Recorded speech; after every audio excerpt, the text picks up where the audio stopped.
આપણને બધાને ખબર છે કે ફાસ્ટ ફૂડ વધારે પ્રમાણમાં ખાવાથી આપણા શરીરના ઉપર એની ખૂબ જ માઠી અસર પડતી હોય છે। તો આ ક્રેવિંગને આપણે કઈ રીતે ઓછી કરી શકીએ? તો સૌથી પહેલાં તો આપણે આપણી આ ફાસ્ટ ફૂડની ક્રેવિંગને ઓછી કરવા માટે ઘરથી જ શરૂઆત કરવાની જરૂર છે।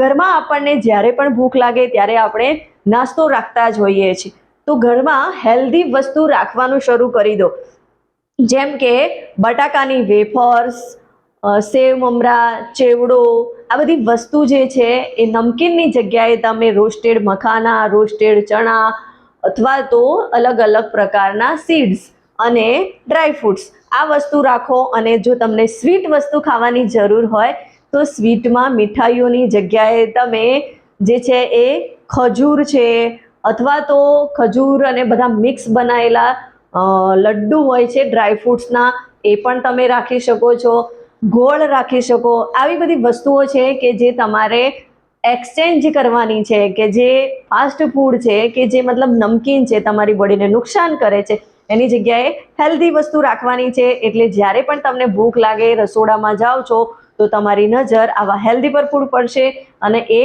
તમે ખાવાનું પસંદ કરશો। અને ઘણીવાર આપણને એવું થતું હોય છે કે મને બહુ જ ભૂખ લાગી હોય છે, પણ અસલિયતમાં આપણને પાણીની તરસ લાગી હોય છે, અને એવા સમયે જો તમે 1 ગ્લાસ પાણી પી લેશો તો 5 મિનિટમાં તમારી 50% ભૂખ ઓછી થઈ જશે।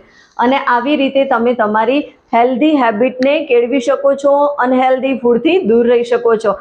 અને સાથે સાથે આપણે 80-20નો રૂલ અપનાવવાનો છે, એટલે કે 100% જ આપણે હેલ્ધી વસ્તુઓ ખાવાની સ્ટાર્ટ કરી દેવી એવું નથી, પણ 80% આપણે હેલ્ધી વસ્તુ ખાશું અને 20% કોઈક વાર આપણને ઈચ્છા થઈ જાય છે, કોઈક વાર આપણું મન થાય છે, ત્યારે આપણે આપણા મન પ્રમાણેનું ખાવાનું ખાઈશું તો આપણા શરીર ઉપર એની કોઈ માઠી અસર જોવા નહીં મળે।